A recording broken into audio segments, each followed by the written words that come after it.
This is the future. Good morning, good afternoon, good evening, wherever you're watching in the world. Welcome along to the next round of the 1988 F1 Artificial Intelligence Championship. We're at the German Grand Prix tonight. That's right, you heard me right. It's the behemoth, the 6.79 kilometre track. It's back for one night only. I mean, I'm just excited just to seeing the German Grand Prix at its behemoth status again. Long straights, couple of chicanes. Drivers have already struggled in qualifying at getting the chicane right. All three of them, as far as I can see. But it should provide us with plenty of action throughout. And let's just have a look at the championship standings right now, as I've caught myself out, you see, by not getting these ready. But at the end of the day, it is Michele Alboreto at the top of the table, and by quite some distance as well, ahead of his teammate of Gerhard Berger. And it has been truly, truly dominant so far from him. 38 points for Michele Alboreto, 24 points for Gerhard Berger. Third place is Nelson Piquet on 22 points. Fourth place is Senna on 19. Fifth place, Prost on 16. Sixth place is Boutsen on 12. Joined with him is Ivan Capelli. In eighth place, Nakajima, tied with him with Patrese, both on 11 points. Then in 10th place, it is Alessandro Nannini on 8 points. 11th is Mansell on 7. Chiva 12th on 6. Warwick in 13th 13th, on 4 points. Johansson in 14th on 3 points. Modena and Pierluigi Martini joint 15th place, both on 2 points. And then the last of the point scorers, joint 17th, Perez Sella, Jonathan Palmer and Andrea De Cesaris, all scoring the 1 point so far this season. And, well, finally, I've got some constructors standings as well. God, look at me go. I've got it all today. Ferrari at the top of the table on 62 points with McLaren in second place on 35. Lotus in third on 33 with Benetton in fourth on 20. Williams are in fifth on 18 points. Leighton House March in sixth on 12 points. Arrows are in seventh on 10 points. Ligier in eighth on 3 points. Tied with them are Minardi, but also on 3 points. Eurobrun in 10th place on 2 points. Tyrrell and Riel on joint terms there in 11th place with Zach Speed Racing, AGS, Acela Squadra Course, LaRousse and Coloni, all and of course BMS, all yet to score points so far this season. It has been a tough season for all of them. Whichever way you look at it, it is going to be even tougher when we come to a German Grand Prix that is full pelt and, you know, so biased for the engines.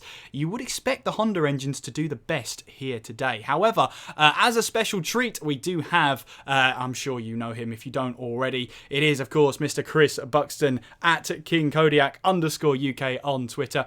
He's not with us. I sort of set it up like he would be with us, but he's not, unfortunately. However, he has prepared us this little mid-season review. So let's go ahead and watch that whilst qualifying is underway. So have a little look and see what you've missed so far.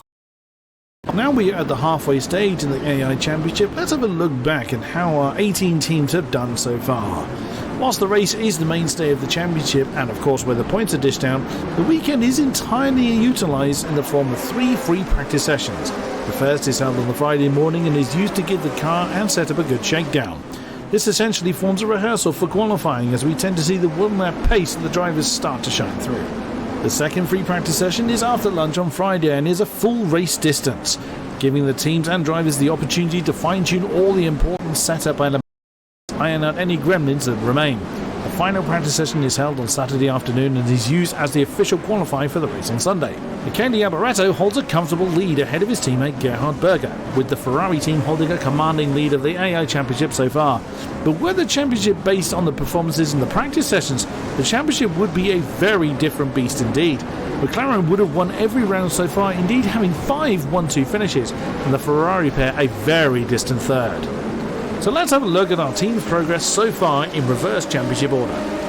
Scuderia Italia have just a single stallion in the Italian stable, driven by Italy's Alex Caffi. Yet to get off the mark, the Dallara team are finding it difficult in their debut in Formula 1. Caffi has failed to qualify in Detroit and has yet to break the team's duck, his best finish so far being 9th at Mexico. The Dallara F188 is paired with Cosworth's DFZ 3.5 litre naturally aspirated engine, which all of the non-turbo runners are running. So a solid foundation for the newcomers if nothing else. Coloni is another solo stallion outfit, the car being driven by Italy's Gabriele Tarquini. If the practice times were used instead of the qualifying times, then Tarquini would have failed to qualify 3 times so far, but has managed to find the extra pace he needs to attend every race. The team's best has been 11th at Mexico so far, so those first points seem a very long way away. The Coloni FC188 is also running the Cosworth DFZ engine as the Dallara, so a lot of work is needed for the very underfunded team.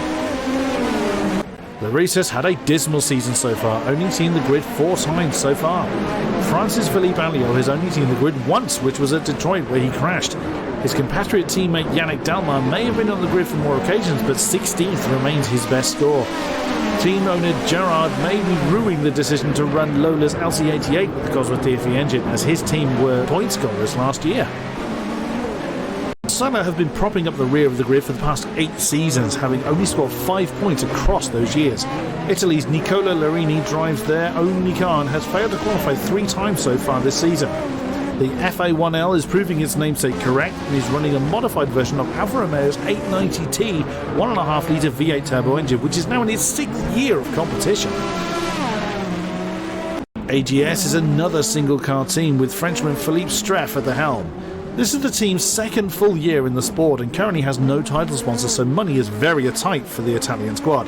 The J is 23 with the Cosworth DSV engine, is doing what it can against the aforementioned tail enders, a 10th place in Canada being the highlight so far. Zakspeed is the last team yet to get off the line so far this season and is by far the team's worst. With backing from the German cigarette brand West and having 2 full seasons behind them so far, it's a huge disaster for them to fail to qualify in all 8 races so far. If the practice times were used instead, Italy's Piergana Ginzani would have been on the grid 5 times by now, and Germany's Bernd Schneider twice. An immediate overhaul is desperately needed at this team. Royale is another newcomer to the sport, with seasoned veteran Andrea De Cesaris holding the reins to the team's sole stallion.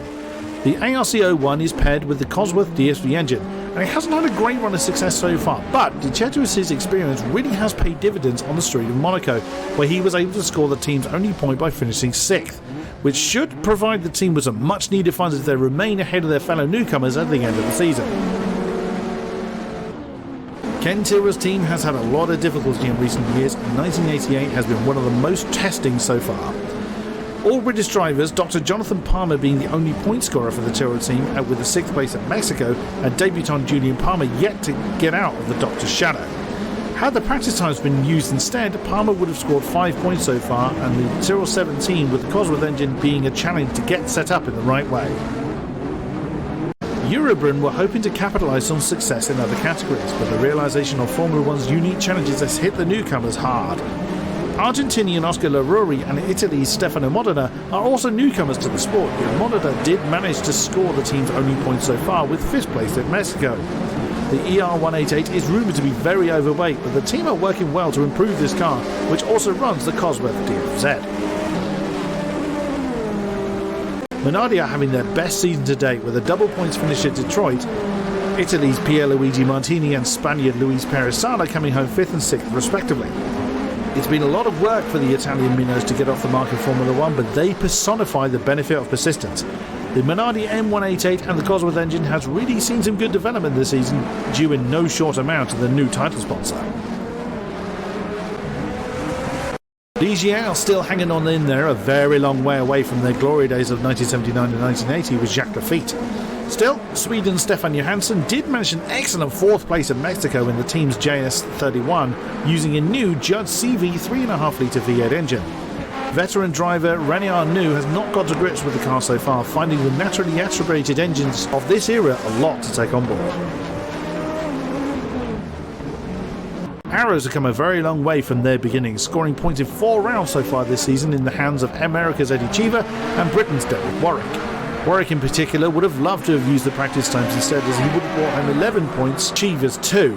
But the team stand on 10 points so far, which, considering they're using a modified version of last year's chassis, the Arrows A10B, and a new engine supplier to F1, the Megatron M12 1.5 litre straight 4 turbo engine, is nothing to be scoffed at. March returned to Formula 1 last season, and now with substantial backing from the Leighton House Group, they have March's first win under their belts from Italy's Ivan Capelli's stormy performance at Mexico. The results for the team are very inconsistent though. Brazilian's Mauricio Gujoin yet to score for the team, but Capelli's mastery of the March 881 with the Judd V8 engine is really paying off for the returning team. Oh, what might have been for Williams. Italy's Riccardo Patrese, the most experienced driver currently in the sport, won the opening round in Brazil but has yet to see the podium since. Equally, Britain's Nigel Mansell scored a podium at Monaco but only one other point scoring finish since then, 6th place as Canada. The champion team from last season have suffered greatly with the loss of the all-conquering Honda engine, and the FW12 with the Judd V8 engine is proving a difficult combination to get the most out of.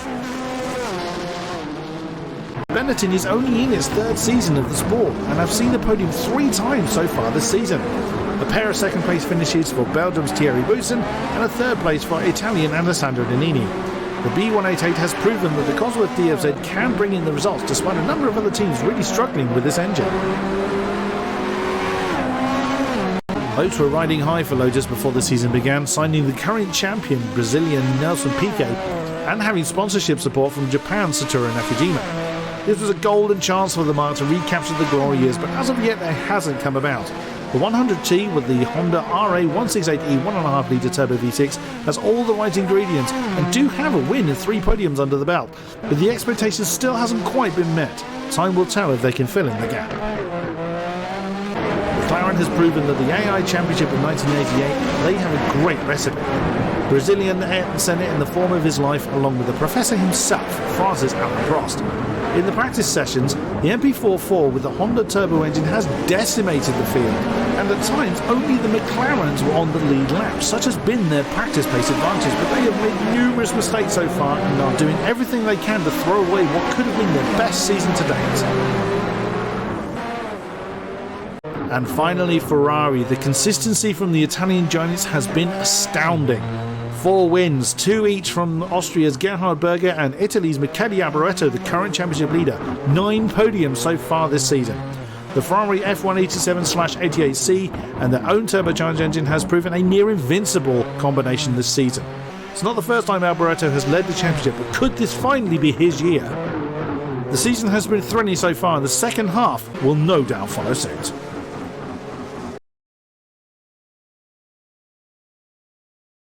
Well, a big thank you there to Mr. Chris Buxton there at King Kodiak _UK if you want to go and follow him. Such an honour to have him basically lend a voice to the series. But yeah, you're seeing the hang on a second screen because, well, it's always the awkward part of the stream where I have to switch the capture and then switch to R-Factor 2 itself. But here we go, make it as swift as possible. There you go. Whew, that was a close one. Anyway, it is Ayrton Senna on pole position with a 143.9. He went faster than his practice time. That was about the 145s. His 144.5, I think, was his practice time. So he's gone even quicker than that. Alboreto there is in second place with Gerhard Berger in third. Alain Prost is starting from fourth place with Nigel Mansell in fifth. Nelson Piquet in sixth with Patrese seventh. Ivan Capelli starts from eighth place with Chiva in ninth, and Warwick rounds out the top 10. It's Gugelmin in 11th, Boutsen in 12th, Nannini 13th with Nakajima 14th, Renianu in 15th place with Julian Bailey 16th, Jonathan Palmer in 17th place, Perez Sala in 18th, Streff in 19th place with Johansson in 20th, De Cesaris 21st, Pierluigi Martini is in 22nd, Modena is 23rd, Tarquini is in 24th place, Alex Caffey is 25th, and Nicola Larini steals that last qualifying spot of 26th place, 4.2 seconds behind that pole position time of Ayrton Senna, which means the drivers that did not qualify for the German Grand Prix, Yannick Dalma, Philip Alliot, Oscar Larawi, Bernd Schneider and Piercarlo Ginzani. I mean, for those cars, I mean, Schneider and Ginzani, as Chris was saying in the build-up there, they have not qualified for a single race this season. And again, they have not qualified for a race. Ginzani there, 9.1 seconds off the pace. I mean, even if he did qualify for that time, he struggled to make it through on the 100% margin. However, has to say, Alboreto there is in second place. And I have to say, he looks like he's going to be one of the favourites here. It's surprising there to see Alain Prost, but just look how close those top 4 are. You know, practice is really misleading. The Ferraris have really found an extra gear when they need to. Less than a tenth of a second separates pole position. But, well, there can only really be one thing for it. We go into the next session and we get ready for the German Grand Prix. One thing to note there is that the second place man, Michele Alboreto, actually had an engine failure during qualifying. So he could have gone even quicker. Maybe. Who knows? But we'll never know. He's still got second place. They're going to have to put a new engine in the car anyway and get underway. But before we get underway, we have to say goodbye to the cars that did not qualify for the race. So Ginzani, 31st place, it has to be gone there. Schneider, 30th place. Oscar Larawi does not qualify for Germany, neither does Philip Alliot. And the last, it just misses out there. Yannick Dalma is not going to qualify for the German Grand Prix. There was a 10% chance of rain in the first half of qualifying before it dried up. The rain never hit, so obviously 10% chance. It's very, very unlikely that's going to happen. Dry running all the way through, it looks like, but the only problem is that it is going to be overcast for the entire race. There's no rain forecast, so let's see how this all pans out. But here we go then, 26 drivers. The German Grand Prix is coming up, and in true F1 1988 artificial intelligence style, we start on the grid and we await those 5 red lights to get us underway, and once they do, we will be underway. And what are the start sign? Exit to the monitor. We go live now and we are racing now down towards turn 1. Look at the Ferraris. They did get a good start there, but Senna manages to hold on to the race lead for now. Alboreto there in second, Gerhard Berger now in third, and of course these behemoth straights here is where the Honda engine should be at its prime there. Everybody's through turn 1 very nicely there as we head our way on towards turn 2, but look at the Ferraris now going side by side as we make our way now towards the first braking zone at turn 2. Berger's trying to go for the lead of the race, and he's got it. Berger into the lead from third place. What a great start from the Ferrari there. Senna's now down to second place. Alboreto in third with Prost there in fourth place. And it looks like here, probably... that was just a great move there, but now he's vulnerable to the slipstream as we make our way now down to Ost curve into turns 5 and 6 there, on now towards the long curve of turn 7.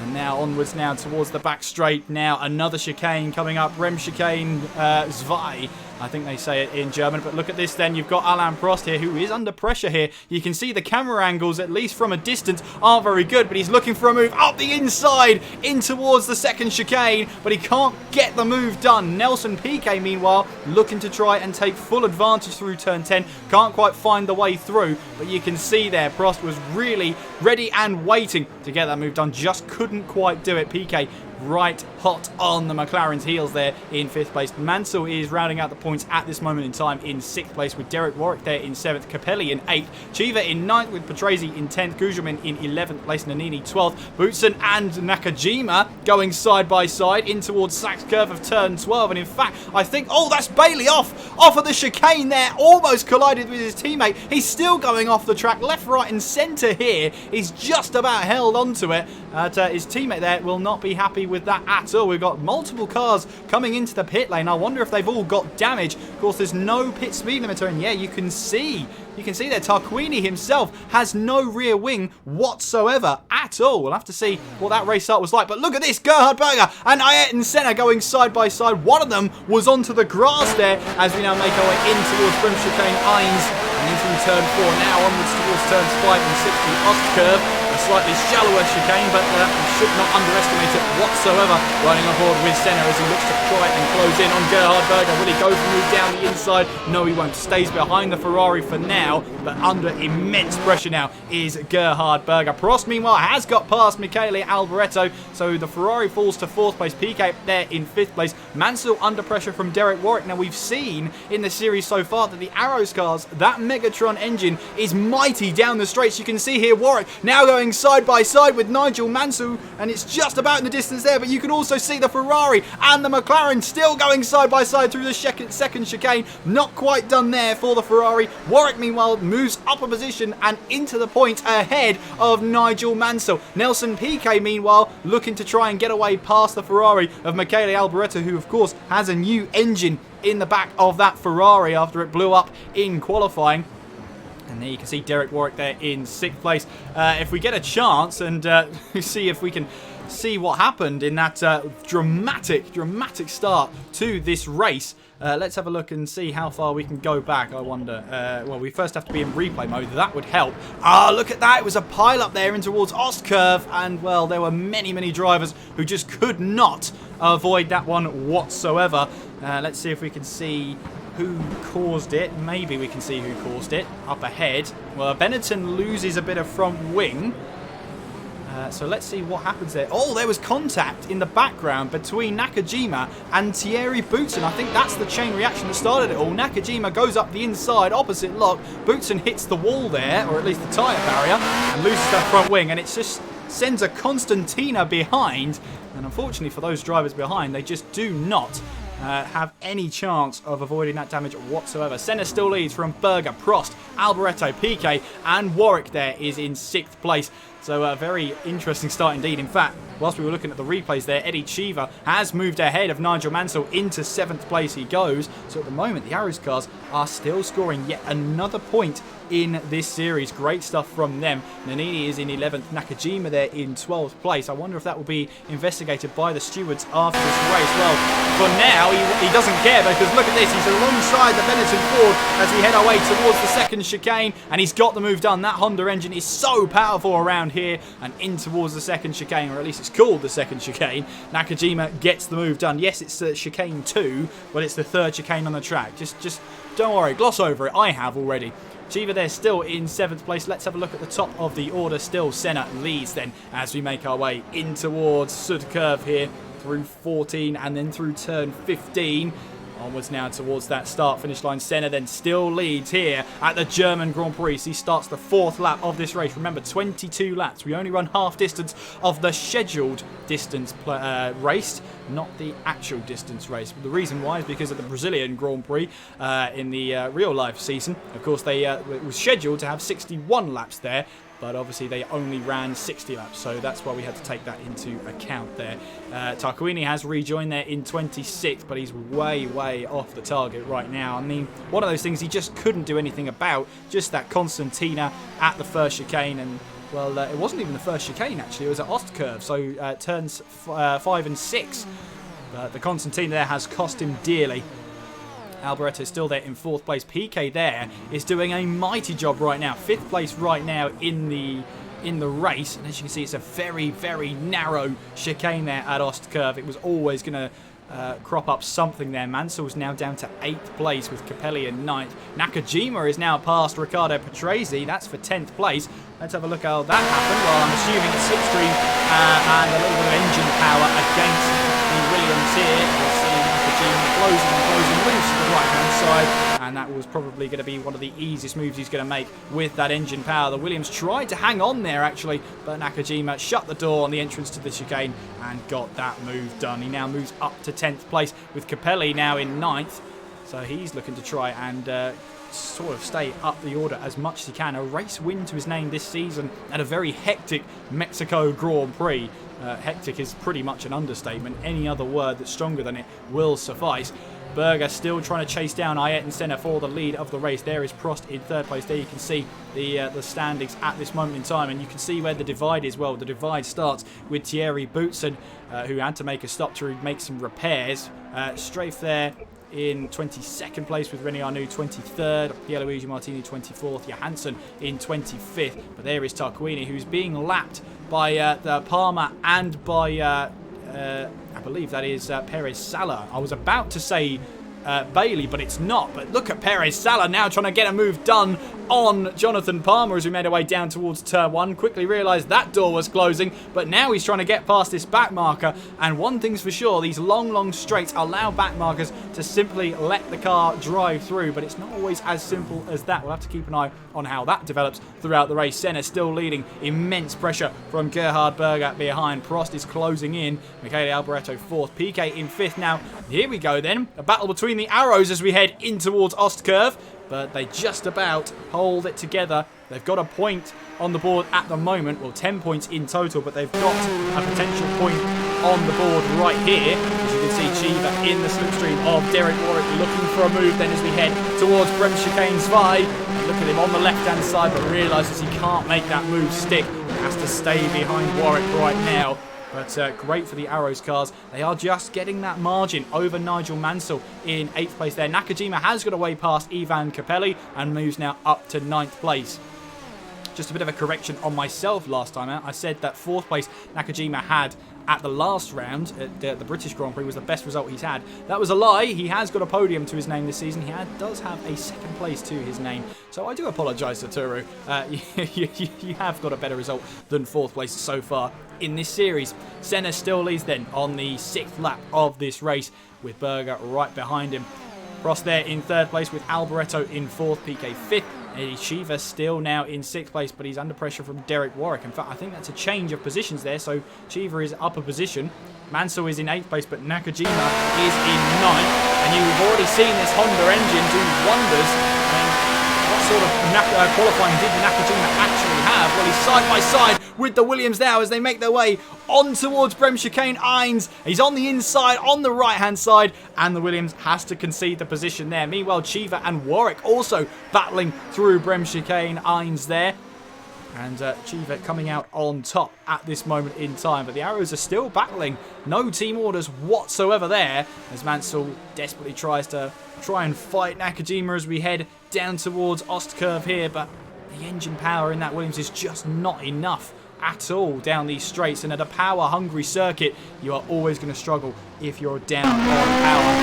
Meanwhile, Patrese then, right behind Ivan Capelli, where he's in the slipstream of the Lake House March car. You can see that it is much narrower than you think down this long back straight towards Brem Chicane 5. Still in that slipstream, really nowhere to to go for Riccardo Petresi, but to put Capelli under that little bit of pressure as we head our way through.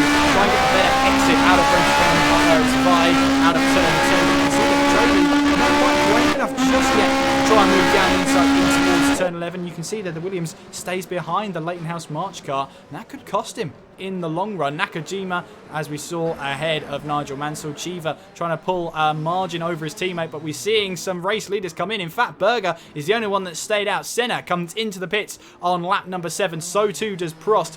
Piquet is also into the pit lane. Alboreto right at the very end of the pit lane. There you can see Chiva make his way through. We've got cars in the pit lane there. You can see Nakajima and Mansell trying to find their way through. Senna's actually going to rejoin behind them, but he gets onto the grass on the exit. That's going to slow him down there, but he rejoins behind Nigel Mansell. Oh, Piquet getting right across the grass there. In fact, he's rejoined ahead of the Ferraris, Alboreto. And in fact, look at this. Derek Warwick has emerged ahead of Alain Prost, but I think that's going to be a little bit short-lived, especially with that very, very powerful Honda engine so narrow down the straight here towards turns 2 and 3. But look at that. He's going to breeze past here. Is the Professor breezing past Derek Warwick like he's not even there. And Prost now moves up a position, at least now, to 9th place, so he hasn't lost too much time being behind there. I just want to see, actually, where did the other Ferrari go? Oh, Gerhard Berger, I remember now. He didn't pit, did he? That's why I couldn't find him. Berger's still out on track, hasn't pitted just yet. I wonder here. So they're looking for a 3-stop then, those drivers who have pitted in. Senna, meanwhile, right on the back now of the yet-to-stop Satoru Nakajima, looking up the inside at Rem Chicane's Vi. You can see that on the inside, and, well, yeah, you can see there, the Lotus just gave way there. Saw no point in battling Ayrton Senna there and let him through. So Senna's actually got quite a lead over Nelson Piquet. Michele Alboreto rejoins behind the Lotus there in 7th place. He had to get his way past Gugelmin as well. Prost there in 9th with Derek Warwick in 10th. But of course, some of these drivers are yet to stop in this race. Meanwhile, very loud engine there to try to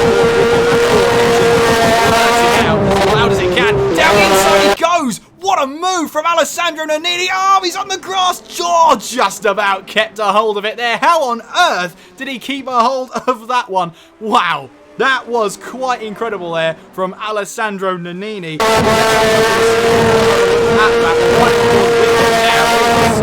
Looking down the inside, onto the curve on the left-hand side, then landed wide. Wow, that was close there, and still held on to that position there. So great driving there in the end from Alessandro Nannini. We're back live with the action as he now moves up to 13th place. Mansell in the pit lane. Chiva just emerging from the pits there, and a long way behind his teammate Derek Warwick there.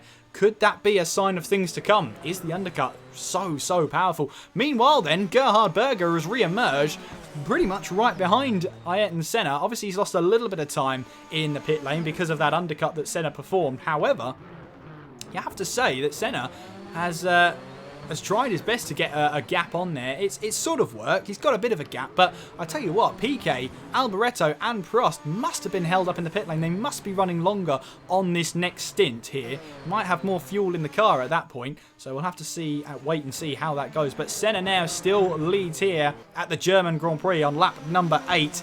And of course, if you are enjoying the action, make sure you do follow my channel every Monday, or I try at least every Monday to cover the next round of the F1 1988 Artificial Intelligence Championship as we head towards, well, this is the eighth to last round, if you like, round number 9. Round 10, of course, will be hopefully next Monday if all goes to plan, and we should be. Off the top of my head, I'm going to be honest, I can't remember, but it's going to be Hungary. That's where it's going to be next. I had it on the tip of my tongue that I thought Hungary. I thought that's where we're going. I'm sure it is. But yes, now I'm definitely sure. Hungary is where we're going next. So hopefully you can tune in next Monday at the same time, around about 7:45 at GMT for more of the same, I hope. Berger then. Actually, he might actually be closing in on Ayrton Senna. I wonder if Berger's running a little bit of a lighter car in this next stint to see if he can close in on the race leader. It's working so far, but he's just got to be careful about that engine. We've already seen Alboreto's engine let go on him through qualifying, so you can't afford to push that engine too much here at this stage. Piquet then still in 3rd place with Alboreto in 4th, but he is closing in on that Lotus.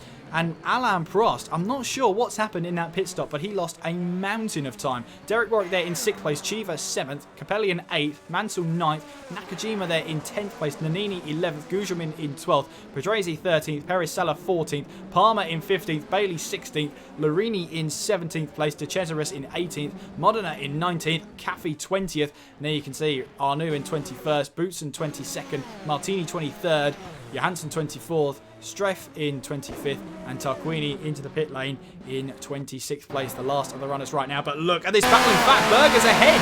Berger is ahead of Ayrton Senna, but Senna's not having any of that. Looking down the inside now at turn number 11, but the door was closed there. Couldn't quite find that way through, and so Berger takes the race lead. Let's have another look and see how on earth that happened. Down the inside at the second chicane, which is really the third, manages to hold on there and got the position. So Gerhard Berger now leads the race here in Germany, back live as he makes his way on towards the start-finish line to start lap number 10 here of the German Grand Prix. What a move from Gerhard Berger. Let's see how he goes in this race. Senna, important for him to rejoin or at least get ahead of René Arnoux there. The back marker. Nelson Piquet there in 3rd place, but he's being closed in bit by bit by Alessandra, or by Michele Alboreto, I should say. I'm not sure where I got the name of the name from, but there we go. Ferrari closing in more and more on the back of the Brazilian, the world champion, the reigning world champion, I should say. On a roll here. He's pretty much carrying that Lotus car right now. His teammate Nakajima has not found that great form. He's got one podium with Nakajima. Piquet has just been in great form. He's got a race win to his name. That's a crazy end to the Detroit Grand Prix. Manages to get him his one and only win this season so far, but it's got him above both McLaren drivers. You can see there Alboreto closing in at a rate of knots behind the Lotus driver. And remember, there are no dropped rounds this season. Whatever you score is whatever you put on the board. All 16 rounds count. There's no dropped rounds. This is so important. Alboreto then moving to the left-hand side and breezes past that Lotus there and takes the racing line even before the corner begins and moves now up onto the podium places. Even though Piquet is running that Honda engine, he's struggling down these long straights. I wonder if that's some sort of error issue. Maybe it's the chassis issue, something like that. But either way, it's not quite working out for him so far. Alain Prost is down in 5th place. What on earth has happened to his race? Because it's not been going well at all. Maybe he's going for a longer second stint here. Let's see how that goes as the race goes on.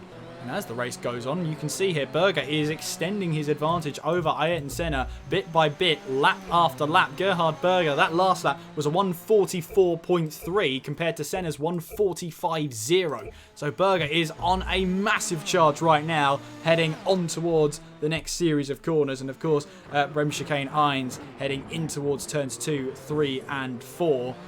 Have to be very careful. Those curves are so unforgiving as he makes his way now on towards Ostkurve of turns 5 and 6, then through turn 7, that long right-hander. Well, Alboreto gets a lap on there on Thierry Boutsen. Nelson Piquet there in 4th place. Prost is just trying to get some pace on the board here. Let's have a look and compare lap times to his teammate. So Alain Prost 44.7 was his last lap time. I'm assuming that 47.3 was back markers. Senna 45.0. So yeah, I mean it's close. I mean Prost is quicker than his teammate, 0.3 per lap. That's for sure, but at the moment he finds himself 15 seconds off the back of Gerhard Berger, who is looking to add yet another win to his impressive tally already. Derek Warwick there in 6th place, looking clear to try and take his another point in this season. Nakajima there in 8th place with Capelli in 9th. Mansell 10th. Nannini is in 11th place with Petrezi 12th. Gugelmin in 13th place with Perez Sala 14th. Jonathan Palmer in 15th and Julian Bailey in 16th place there. And in fact, Larini's got the move done on him. Larini up to 16th place. A good move on Julian Bailey there in towards Bremschicane Heinz. And he's got the move done. Now he sets his sights on Jonathan Palmer as we head towards Ostkurve. Will he try and move down the inside maybe? It's a very narrow time to try and do it. He thought about it. He definitely thought about it there, but had to back out of any potential move as he now heads through that slight banking of turn 7 onwards to the back straight. You can see here Jonathan Palmer and Julian Bailey are simply struggling for straight line speed, because there goes Nicola Larini streaming past, and he gets the move done then on towards Brem Chicane's Vi. He's got the move done up to 15th. He will go. Great move. Great stuff there from Nicola Larini. He's on a charge here, going through the gears then. Berger still leads then as he makes his way on towards Ostkurve. So narrow on that entry. And in fact, the entire corner is so narrow here. You've got to be brave through those series of corners. Alboreto rounds off the podium right now with Piquet in 4th place. Alain Prost is trying to get past René Arnoux here. Blue flags will be waving for the Frenchman then, or at least the Frenchman in blue, as he makes his way in towards the chicane. But he's still behind René Arnoux as we head through the slight banking of turn 7. And still the Professor can't find a way through. Down the back straight he will go. And look how much he's just feathering the throttle here. He's not wanting to go for the move unless it all goes wrong. But that's costing him a huge amount of time. Look, this is just staying behind Arnoux. Not wanting to go for a move here at all as we make our way in towards Brent Bain's Vi. Maybe he might fancy a move here. Arnoux moves to the left-hand side, but still Prost is not wanting to get this move done. He's not wanting to get a move or a lap done on René Arnoux, and it looks like he's trying up the inside now. No, he's still behind him, costing him mountains of time right now. As he makes his way now in towards turn 12 through Sachs Curve, and still no way through. That's not for position, by the way. That is to put a lap on him there, on René Arnoux. Senna and Berger both into the pits. Oh, my apologies. It was Senna and Alboreto both into the pits, as is Nelson Piquet. Obviously, Berger pitted a lap later than all of them there. Ayrton Senna rejoins in 2nd place. Quite a margin he's got there, rejoining the track. Prost comes into the pits as well. Piquet getting away, but Alboreto now ahead of the Lotus there. Whoa, big moment there coming out of the pit lane. Massive moment there, but we've got a bit of a battle going on here in that midfield. Let's see if we can jump on board with it. I'm just trying to figure out who it was. I think it's René Arnoux is involved there, and he is, between Stefan Johansson, his teammate there, and also Martini. They've got to be careful because soon the blue flags will be waving as they make their way in towards Brem Chicane Innes. You can see there Alboreto right behind, looking to try and get a lap done there. However, not a way through right now. It's going to be a little bit of traffic here. Imagine having almost 7 kilometres of track and you come across a backmarker battle just like that. Piquet's taking full advantage though as we head towards Ostkurve. Up the inside he goes and he gets the position then. He's moved ahead of Michele Alboreto. Such a tight squeeze through there. Somehow they all made it through. But Piquet's now up to 3rd place. Alboreto down to 4th place. With Chiva now has got a position through, or at least blue flags through. Nakajima then is up to 6th place right now, but you can see Alboreto's got some traffic to deal with as we make our way through. He's got René Arnoux ahead of him once again this time. Well, Alboreto finds it a breeze to get past the Frenchman this time around. And you can see he's well on his way to try and close in on Nelson Piquet once again. Smart bit of driving there from Piquet. He's often known as quite an ambitious driver there. But you can see there he thought about that one, made the move down the inside, make Alboreto do all the work there to try and get past the back markers, and then just stream through when you've got clear air. Fantastic stuff. Prost then rejoins in 8th place. Warwick there in 9th place. Gugelmin in 10th. Just having a look at the leaderboards right now. All 26 starters who, all 26 runners who started this race are still running right now. Eddie Cheever comes into the pit lane now with Satoru Nakajima as well. Nigel Mansell streams into the pit lane. That's going to allow Prost to go through and inherit a couple of positions as he makes his way through. So he's now up to 5th place now as he heads towards turn 1. Cheever's doing well in the points there right now, just keeping himself to himself, but he's got to watch out for Nakajima, who will try and close in on him. Derek Warwick, meanwhile, could be close between the two Arrows cars here, making their way through turn 1, and Derek Warwick gets ahead of Eddie Cheever then. So they're nice and close, back on track once again, the two Arrows cars battling for that last point, but they've got to watch out for Satoru Nakajima here. For whatever reason, Nakajima's qualifying never seem to go well, and he has it all to do in the race. And it's just got him a little bit too much this time around. But you can see there Berger and Senna looking at it down towards the 2nd chicane, or at least the 3rd chicane. Brem Chicane's Vi there. You can see Senna's all over now the back. The two of them split the back marker there of Thierry Boutsen. Now here comes Senna down towards turn 11. Can he find a way through on the inside? No, he can't. Berger does well to defend that one as we make our way now towards Sachs Curve and towards turn 12. PK under pressure from Alboreto. Prost there still in 5th place at least. He's getting some points on the board, but it will not be as many points as he would like whatsoever. Senna still on the back of Gerhard Berger. Remember, Berger has got that 1 lap overcut on Senna right now, and that could pay dividends towards the end of the race. I'm expecting Senna to pit in around about lap 18 for a splash and dash, but for Berger, meanwhile, I'm not entirely sure, because lap 19 will be leaving it very, very late in the Grand Prix to pit in, but you never know.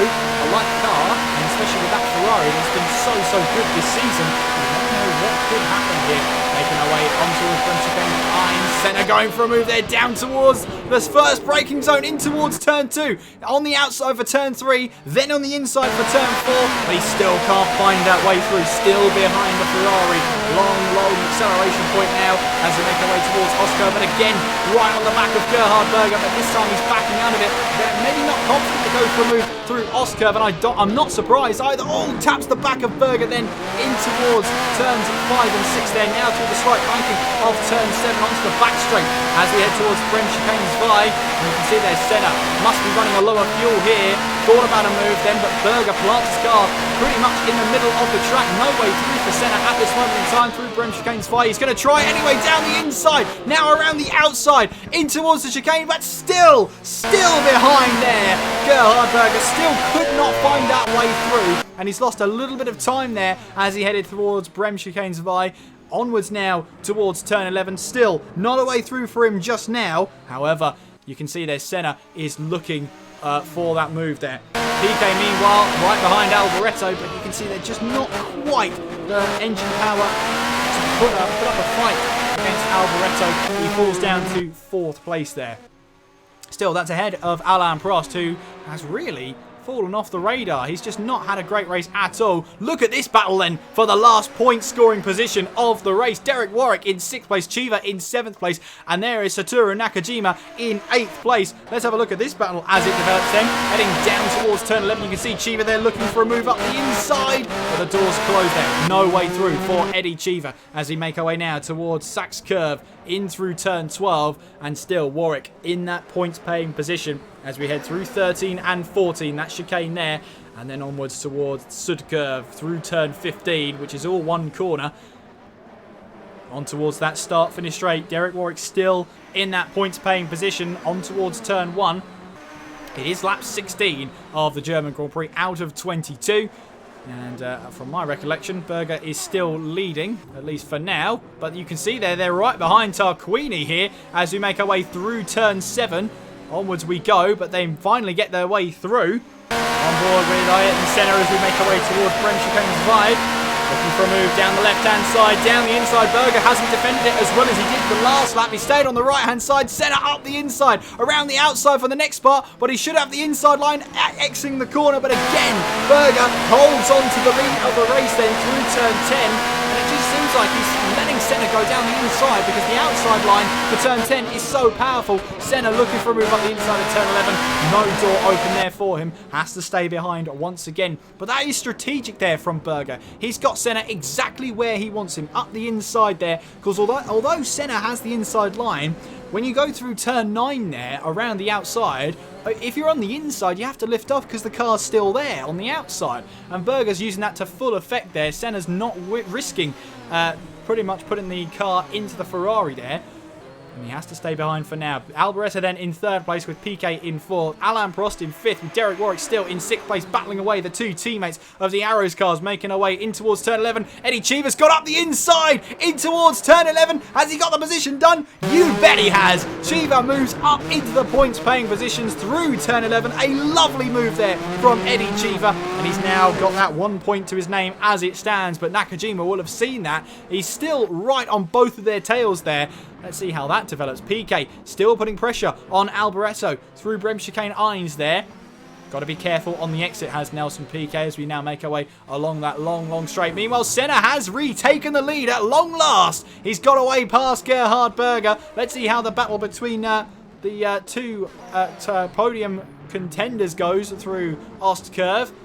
But Alboreto still ahead of Nelson Piquet. But you can see here Berger closing in on Ayet and Senna as we make our way now down towards turns 8, 9 and 10. But he's fallen into his own trap there, surely. No, he hasn't! What a great move from Gerhard Berger. But he might cost himself on exit just a little bit. Making our way now on towards turn 11. Still in that slipstream. It's Ayet and Senna. They're closing up to the back marker of Stefano Modena here as we make our way in towards turn 11 there.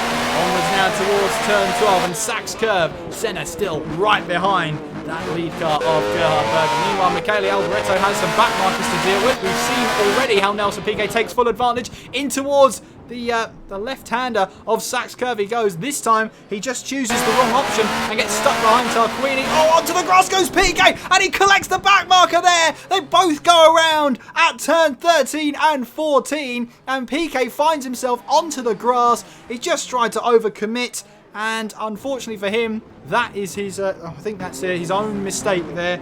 Let's see if we can ride on board on our modern TV camera. Let's have a look and see. Went onto the grass, overcommitted, and still was on full throttle as he hit the grass as well. Just a moment to forget from the reigning world champion, that is for sure. Back live then on board with Nelson Piquet. Well, we got Alex Caffey along the bumps there of the grass. Well, what that's done is it's allowed Alboreto to just have a little bit of a breather, but he's got to get past Alex Caffey here. And Nelson Piquet's now out of the race entirely. Has he lost an engine there? I think he has. Let's have a listen.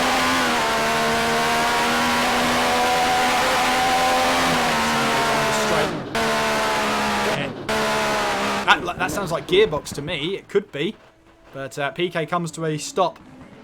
Well, right at the end there. But that is his engine gone. And that's going to allow people to go through and gain some extra points on there. So that means both arrows now are into the points. Alain Prost is up to 4th place, but now he's got to deal with Tarquini. Gerhard Berger again back into the lead of the race. Ayrton Senna in 2nd place. Alboreto still trying to get away past Alex Caffey as we make our way in towards Bremschicane's Zwei. And you can see that Caffey is not making this easy as we make our way through. Obviously easy to mistake the red cars here for Ferraris, especially Alex Caffey. It's not easy to mistake the Ferraris as being Ferraris. Don't. What are you talking about, Kieran? Anyway, in towards turn 11 we go. On towards turn 12, still no way through. Alain Prost is having similar problems with Gabriele Tarquini. And again, Prost just does not seem to be wanting to get these laps on the back markers here. Through turn 11 we go. Eddie Cheever and Derek Warwick battling away for points here, but Nakajima, that will have riled him up entirely. He will have his eyes on the prize there of at least a couple of points. Ivan Capelli 9th, Tracy in 10th, Nannini in 11th place. And let's just see what exactly the issue was for Piquet. Yeah, it was an engine issue. I thought as much. It might have been a gearbox, it might have been engine. Meanwhile then, Alboreto and Senna both into the pit lane for their final stop in this race. And Senna is away again and rejoins in 2nd place. Berger then still leads. I reckon he'll have to stop again. Senna's got to put in pretty much a qualifying lap from here as he makes his way through, and that's exactly what he's going to do. He should have just enough fuel to get him to the end of the race. Alboreto rejoins in 3rd place. Cheever then up to 4th for now. Nakajima up to 5th at the moment. Prost then has to rejoin in 6th place. Derek Warwick in the pits in 7th, but let's see what happens there. Now, the Williams have been known to stop less often, fewer times, than rivals around them. So we'll have to see how that goes as we make our way towards the end of this race and how that's going to play out towards the end. Gerhard Berger, though, still leads, but he's right behind some back markers here. And again, he's struggling to get past the back marker here as we make our way towards turn 11. Still no way through for Gerhard Berger. This is going to play perfectly into Senna's hands here as we make our way towards Sud Curve. My apologies, this is Sachs Curve. Sud Curve is a bit later on the track. And that's going to play perfectly into Senna's hands here. Look how much clean air he has. That's the important thing as well. As Berger still held up by the back marker here. Does he come into the pits? Yes, he does. But so too does the back marker. Honestly, Berger just cannot get away from this back marker at the moment, making our way through. But he does pit in from the lead of the race. Of course, no speed limit through pit lane there. Let's see what the stop's like from Berger. Onto the jacks he'll go. Change some tyres there. And let's see how much fuel is going to go into the car. You'll see Senna come round the final corner at any moment now. Seems like an age in these days to get the fuel in the car. Let's see, there is Senna. You can just see up here there. So Senna is probably going to take the lead of the race. No pit speed limiter, of course. Senna does take the lead here in Germany now as Berger rejoins in second place. Alboreto then in third with Chiva in fourth. I expect him to come into the pits this lap. Yes, he does, with only a handful of laps to go. So too does Nakajima. So that's going to promote Alain Prost up a couple of positions there, at least up to fourth place. Alboreto in third, Berger second. But Ayrton Senna in the lead of this one, looking to try and make it back-to-back wins here. He won the British Grand Prix in dominant style. Not a thing went wrong for him last time out. This time, though, he's had to battle with Gerhard Berger as we make our way towards Oscar through 5, 6 and 7. Berger this time getting past the back marker with relative ease that time around. Senna still leads from Berger in second place. Michele Alboreto in third, Prost in fourth. Chiva rejoins in fifth place ahead of his teammate Derek Warwick. Nigel Mansell rejoins just ahead of Satoru Nakajima. But I can see that battle ending in one way. Nakajima is just going to absolutely stream past Nigel Mansell along the straight. You can see Nakajima getting onto the grass on the right-hand side. Still they're side by side they're running as they make their way through towards Brem Chicane Ines. Still on the inside is Nakajima. He should have the corner from here on in, which he does. And Nigel Mansell falls down to 8th place. Capelli 9th. Patrese 10th. Gugelmin in 11th. But Nannini manages to just get ahead, does he? I think he does. Yes, he does. Gugelmin just rejoining behind. But he will have that slipstream down the back straight. So all is not lost for him. There you can just see scrolling through some of the other cars still in the running here. With 25 cars left in the running. Piquet, of course, with an engine issue, had to retire early on, or late on, I should say, in this Grand Prix. Ayrton Senna then starts lap 21, the penultimate lap of this Grand Prix, in the lead of the race. Can he hold on there for just a couple more kilometres? 14 more kilometres to be around about value there. But Berger is past the back marker there. Alboreto in third, your championship leader, still in third place. He knows he doesn't necessarily have to win every race from now on, but he just needs to make sure that he keeps close tabs on his main championship rival, Gerhard Berger. Alain Prost in fourth place with Eddie Chiva in fifth. Derek Warwick running in 6th place with Satoru Nakajima running in 7th place. Nigel Mansell in 8th. Ivan Capelli in 9th with Riccardo Patrese rounding out the top 10. It's Nannini in 11th. Gugelmin in 12th. A battle developing there for 11th place. Perez Sala in 13th. Jonathan Palmer 14th. There you can see Ayrton Senna trying to get away past Julian Bailey there. But that's going to cost him time now as we make our way through turn 7. Let's see if we can jump on board with that battle because that's going to cost him a mountain of time. Berger is just going to close up that gap. In fact, there he is, Gerhard Berger, right on his tail now as we head towards Brem Chicane Zwei.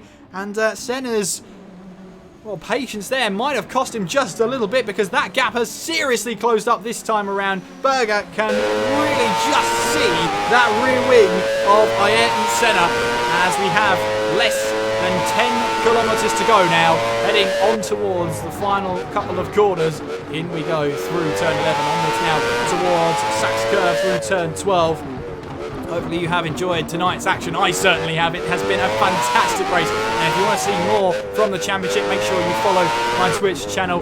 We go live every Monday, or at least every Monday that I can, to cover this one. Of course, round 10 next at the Hungarian Grand Prix. Meanwhile then, final lap of the race has been started by Ayrton Senna in the McLaren Honda. Can he try and hold on to this one? He's got the run there on the back markers to try and make his way through. Berger then in second place will have the slipstream on Ayrton Senna. Another back marker just ahead. Senna has to try and get past this one. He moves to the right hand side and will get the line perfectly there as we head towards Brem Chicane Ines there. Berger follows him straight through down towards the chicane, looking for a move up the inside. So for some reason, I'm not quite sure why, but anyway, he's trying to put off Senna. He's put off me anyway, that's for sure. As we now make our way on towards Oscar, turns 5, 6, and then the long right-hander of turn 7. Again, Berger trying to close in on the McLaren Honda, trying to close him in as much as he possibly can.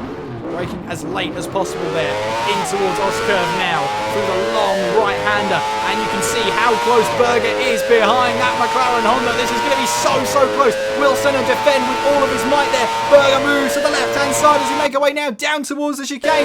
Not the best camera angle in the world, you can just about see Senna on the outside there. Berger on the outside now, he gets it! He gets the move done! Berger, with only a handful of corners remaining, takes the race lead as we headed through Bremschicane's Zwei. Down towards turn 11 we go. I think Berger is just about going to hold on to this one. Senna desperately trying to move up the inside of turn 11 there as we now head towards turn 12. Gerhard Berger rounding out now. Not many overtaking opportunities to go now as we head through 13, through 14 and on towards Sud curve of turn 15. Gerhard Berger has had to work hard for this one. Round the final corner, it is Gerhard Berger who will win for Ferrari at the German Grand Prix. What a fantastic race there we have had on our hands. But it is the Austrian of Gerhard Berger who wins in Germany. Ayrton Senna finishes in second. Michele Alboreto rounds off the podium there with Alain Prost coming across the line in fourth place. A very, very quiet race there from the Frenchman, but he will claim fourth place.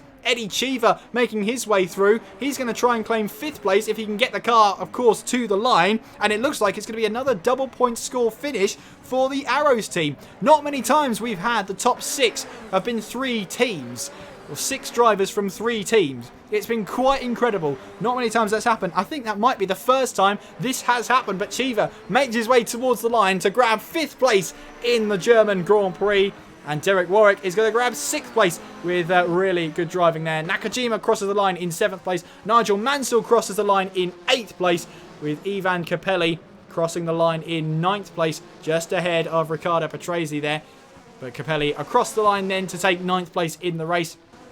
Riccardo Patrese comes across the line to finish off the day in 10th place. Gugelmin ahead of Alessandro Nannini as we head through 13 and 14. Onwards now towards turn 15. And Gugelmin here in 11th place will come around the final corner and surely take it to the line here to the checkered flag. Gugelmin 11th place. Nannini in 12th.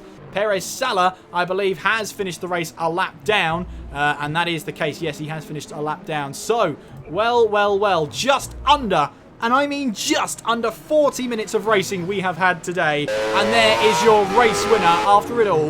Gerhard Berger wins in Germany. What a fantastic result for the Austrian here as he makes his way in towards the pit lane. Wow. What a race. 2 races in a row where we've had some fantastic action.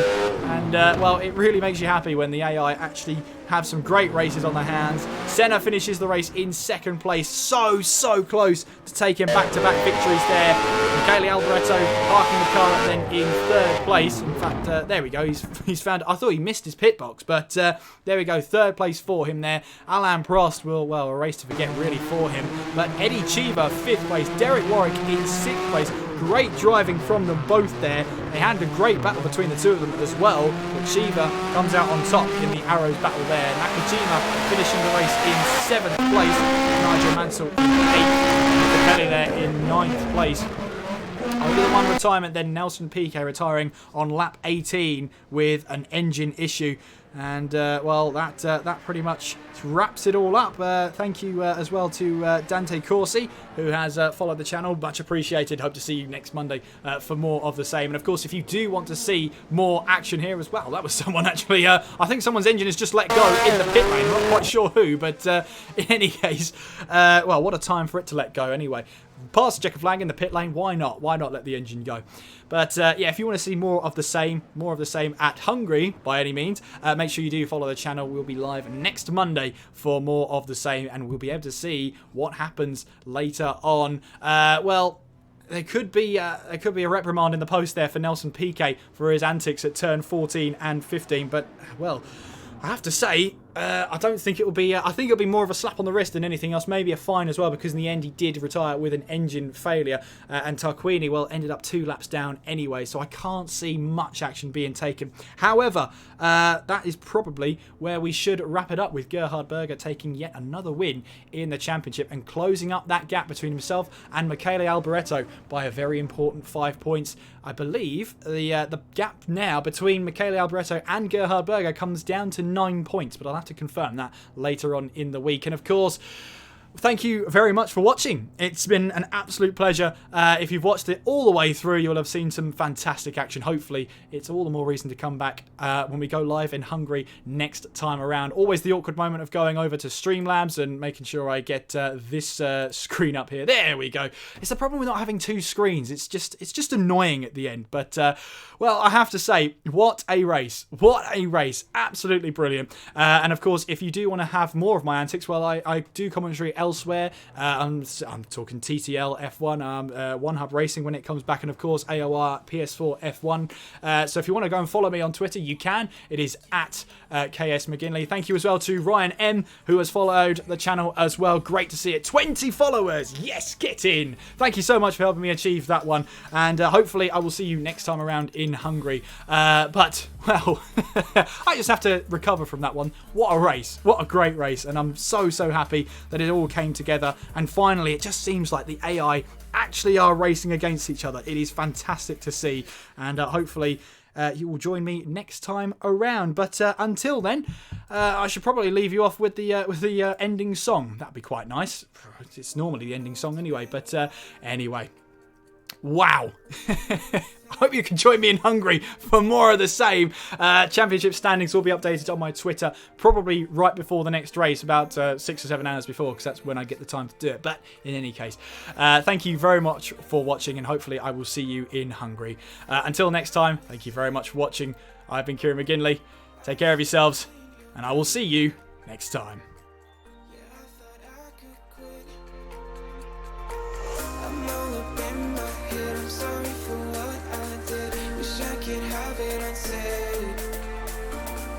Just make it right instead of treating me